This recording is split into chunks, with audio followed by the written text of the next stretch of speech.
I want to thank the Honorable Finance Minister One second. Please hear him patiently. for the employment-linked incentive scheme and other ideas incorporated in the early part of her speech. I'm particularly happy that she had an opportunity to read the Congress Manifesto. Yes. And she picked the good ideas on page 11, page 30, and page 31. I would respectfully urge my honorable friends in the Treasury benches to read the Congress Manifesto so that in your party, especially the External Affairs Minister, in your party meetings, you can persuade the Honorable Prime Minister and the Honorable Finance Minister to take some more ideas from our manifesto. We'll be very, very happy to support you if you take those ideas. Copying is not prohibited in this House. In fact, copying is encouraged, copying is rewarded in this House. One second. If you'll address the chair, it will give a soothing feeling to me also. And that will be more appropriate, Mr. Chidambaram. Copying is encouraged and copying is rewarded in this House. So please copy a little more.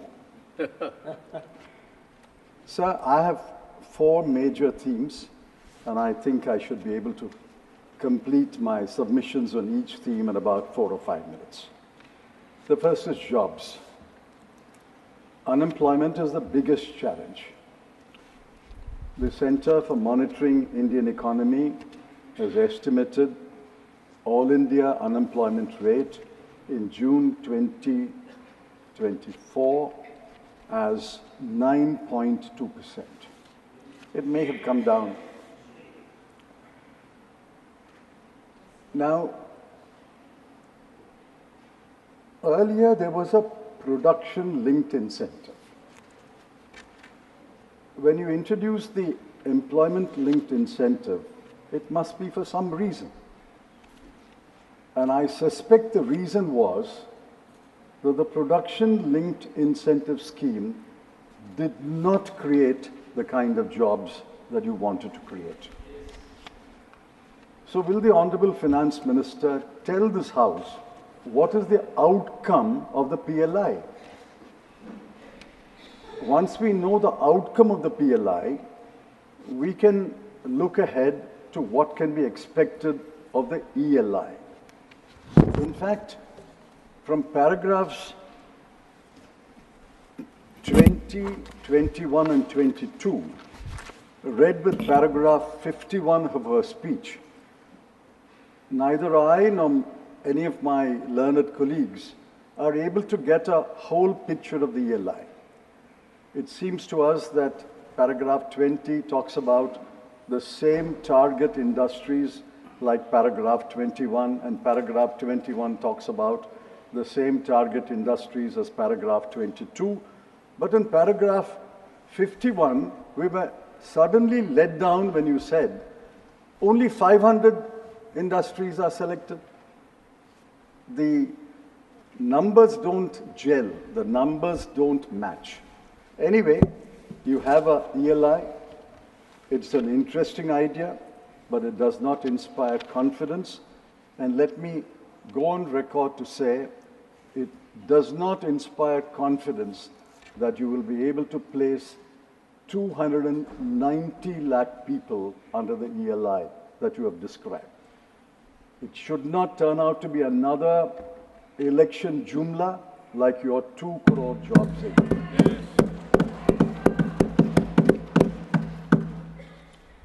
Now look at the magnitude of the unemployment problem. Uttar Pradesh Police Department conducted an examination for 60,244 vacancies. 48 lakh persons applied and wrote that examination. It was cancelled a couple of days later. Air India wanted to fill 2,216 vacancies of handyman to do diverse jobs like repair and maintenance. 25,000 people thronged Mumbai airport for a walk-in interview, and the police had been called to restore law and order. A private company in Gujarat sought to fill 5 positions. 1,000 persons barged into that company. Madhya Pradesh advertised 15 low-skilled government jobs. 11,000 applications were received. Among them were postgraduates, engineers, MBAs, and I'm sad to say, even one of them who had just written an examination to be a judge in the Madhya Pradesh High Court. The best illustration is by the Staff Selection Commission. There are staff selection commissions at the center and in the states. Uttar Pradesh conducted an examination for 7,500 posts. 24,74,030 people applied for those jobs. And yet, the RBI, about 2-3 weeks ago, said, there is no jobs crisis in India. Exact words, no jobs crisis in India. Why didn't anyone from the minister or any officer stand up and say, we reject this statement. RBI is supposed to be cautious, conservative, and neutral. But you're cautious, you're conservative, and you're not neutral at all. Yes. Yes. I suggest, sir, that unemployment be taken seriously, and we will wait for the outcome of your ELI scheme. It is an interesting scheme. At the moment, I'm not impressed. I'm not convinced. The outcome alone will judge whether your intentions are good, whether you really want to tackle unemployment. Sir, the second broad subject is inflation. The Honorable Finance Minister, in paragraph 3 of her speech, dismissed the subject in 10 words. And I'm not exaggerating. Please go through the speech. Exactly 10 words. Is inflation such a trivial subject? You can deal with it casually and dismiss it in 10 words? WPI inflation is 3.4%. CPI inflation is 5.1%. Food inflation is 9.4%. This is data collected where you can collect data, mostly along towns and villages abutting the national highway, at best the state highway, at best the district highway. But go into the hinterland of India. Go into the KBK districts of Odisha. Go into the interiors of Dharmapuri or Ramanathapuram.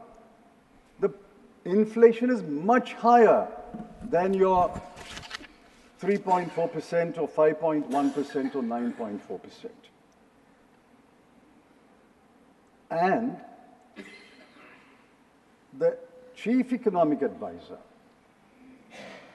who may be cautious, conservative, he has a degree of autonomy which no other officer of the government of India has, he said in his economic survey, quote, India's inflation continues to be low, stable, and moving towards the 4% target.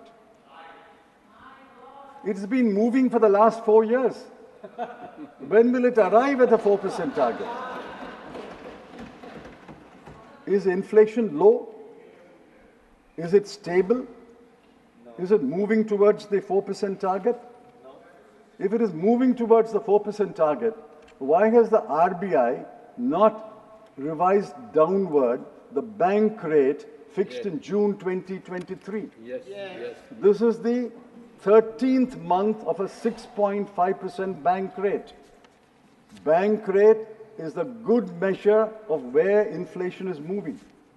If inflation is moving towards the 4% target, 4% is, the target is actually 2 plus or minus 4 plus or minus 2. It's not 4%. Assuming that 4% is the target, why is the RBI keeping the bank rate at 6.5% for the last 13 months? Why is the MPC, the Monetary Policy Committee, not willing to revise it downwards?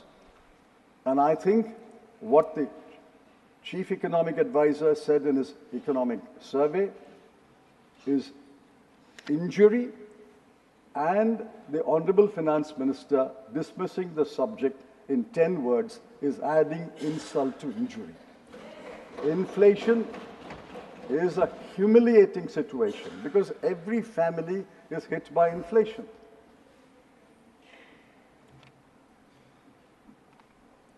I warn this government, you are taking inflation not so seriously.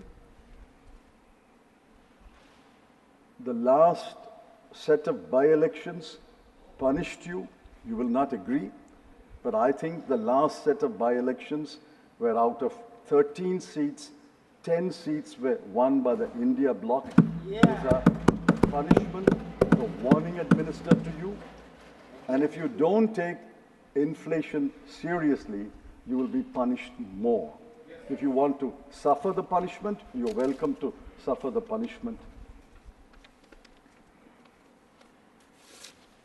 And in this situation, you claim that the growth was last year 8.2%. And this year it will be 6.5% to 7%. I'm not going into the macroeconomic analysis. Some of my colleagues will do that. I ask you, how do you arrive at this growth rate? You take the nominal growth rate and apply a deflator and arrive at the GDP. Sir, the House and you must know that the deflator that they have adopted for the manufacturing sector for last year is 1.7.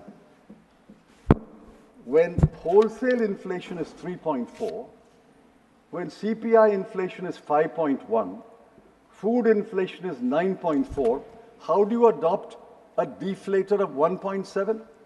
In fact, I want the Honorable Finance Minister to tell us what is the deflator you have adopted for manufacturing, industry? What is the deflator you have adopted for industry and for agriculture? And what is the deflator you have adopted for services? Nominal growth is measurable, but your GDP in real terms is simply by adopting a deflator. And if you adopt a deflator, which several knowledgeable economists and experts throughout the world have severely criticized for the last 3 or 4 years, you will arrive at this rosy picture. You would adopt a deflator less than 1.7, you would not have arrived at 8.2, you would have arrived at 9.2. You adopt a deflator of 0.5, you will even cross 10%. So please tell us, what is the deflators you are adopting? Why are you adopting? And tell us what is the nominal growth rate and how do you arrive at these growth rates? These growth rates cannot be seen, but these growth rates can be felt by the people. Please, anyone moving around the people will know. The growth rate can be felt by the people. When there is impressive growth, when there is more goods and services, when prices are affordable, when there is money floating around in the market, when your pockets are jingling with coins or currency notes, you get the feeling that things are going all right in this country. Do you get that feeling? I travel at least 500,000 kilometers every month by road. I don't get that feeling. Does any honorable member from his constituency or state get the feeling that the people tell him things are very good, please go and tell the Prime Minister in Delhi things are very good, we are very happy? Does anyone get that feeling? Sir, the third subject is wages. Now, this is a serious matter.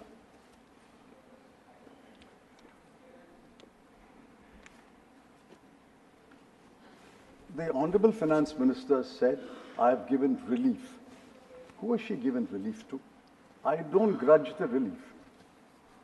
She has given relief. But who? In 22-23, the last figure I was able to access, the number of taxpayers is 7.4 crore. It may have increased to 8.5 crore. Out of that, 65% have zero tax liability. They file a return, but no tax. Assuming that the 60% remains constant, of say 8 crore or 9 crore taxpayers today, 5.5 to 6 crore will be zero tax liability. You have given relief to people who move to the new tax regime. The new tax regime, I've seen various calculations. Each paper has got a calculation. I have a chartered accountant who's given me a calculation from Gujarat, and he is very knowledgeable. He says that the relief given is between 9,651 rupees to 17,651 rupees. To whom? To this 2 to 3 crore people. India does not consist only of these 2 to 3 crore people. There are 142 crore in this country. Out of 142 crore, let's assume you have given relief to 2 to 3 crore people. What about the rest? Do you know the conditions of the rest? Your household consumption expenditure survey of the Government of India counted that the bottom 50%,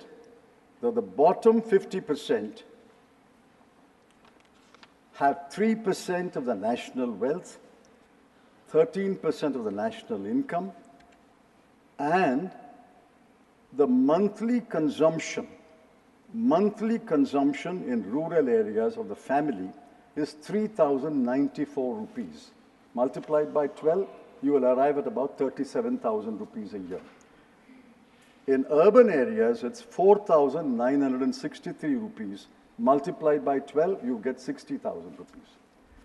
So we have 50% of the population, monthly consumption expenditure, 50% is 71 crore, have a monthly consumption expenditure of between 36,000 rupees to 50,000 rupees.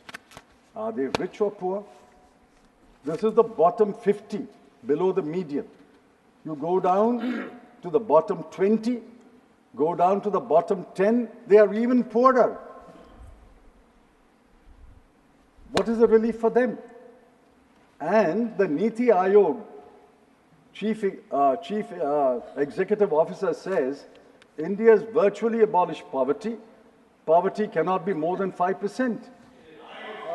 Poverty cannot be more than 5% when you're talking about 71 crore people.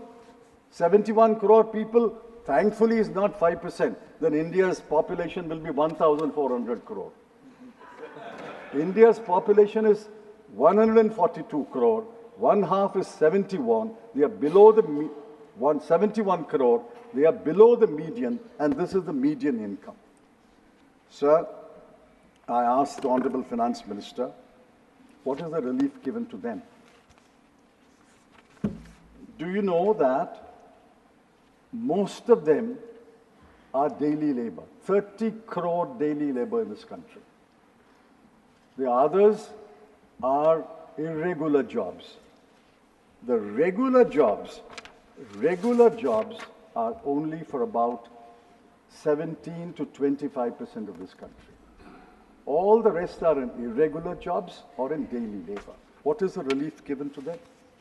In the World Hunger Index of 125 countries, we are 111. You may not accept the World Hunger Index, but the action that the government has taken, namely giving free food grain to 81 crore people, is a tacit admission that on the hunger index, we are very, very low. Forget the hunger index. 81 crore people, your own action shows that people cannot afford food. So, my last subject is federalism. What do we see around this country? All India service officers defy the directions and orders of the Council of Ministers of an elected government in Delhi. Funds are withheld from Kerala and West Bengal on one pretext or other. Borrowing limits of non-BJP states governments have been slashed. Tamil Nadu has been denied disaster relief assistance. I ask, why does the UPSC have to play a role in the appointment of the DGP of the state? Why should a state government not appoint the Vice Chancellor of state universities? And how did this government treat Andhra Pradesh and Bihar and Odisha before April? The same demand is there. The same Andhra Pradesh Reorganization Act is there. It was there. The Chief Minister was a different person. The same act, for 10 years, how did you treat them? For 10 years, how did you treat Bihar? When a leader wears one cap, you treat him one way. When he changes that cap and he wears another cap, you treat him another way. I don't grudge at all you're giving relief to Andhra Pradesh or Bihar. But what about the other states? We are a federal country. This is the death knell of federalism.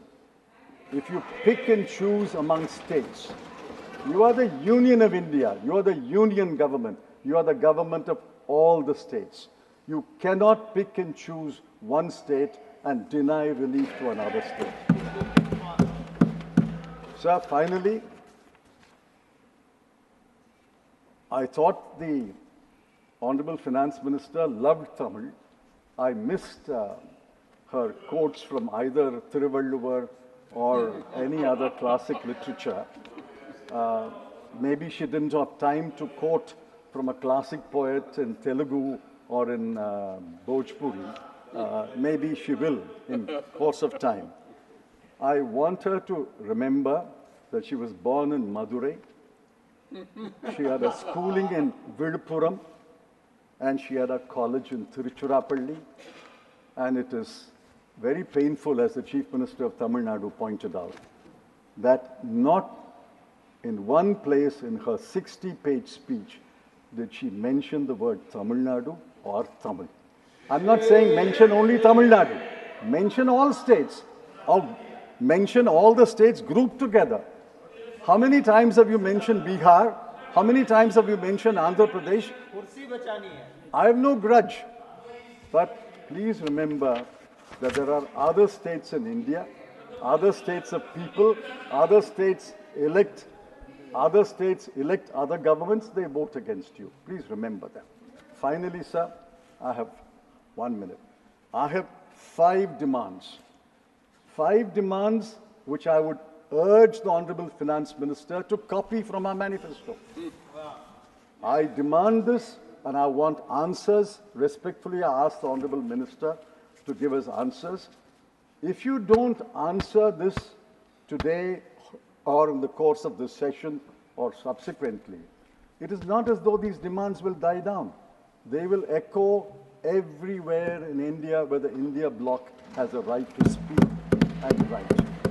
First demand, we demand that a minimum wage of 400 rupees per day for every kind of employment. 2, we demand a legally guaranteed MSP. 3, we demand a write-off of the unpaid balance of interest or installment of educational loans given up to March 2024. 4, we demand the abolition, complete abolition of the Agnipath Agniveer scheme. And 5, we demand that NEET be scrapped, and if some states want to keep NEET, exempt all other states which don't want NEET. These 5 demands will echo not only in this chamber, it will echo throughout the country until you concede these demands. I demand that the Honorable Finance Minister reply to my demand that he should reply to this issue. Thank you.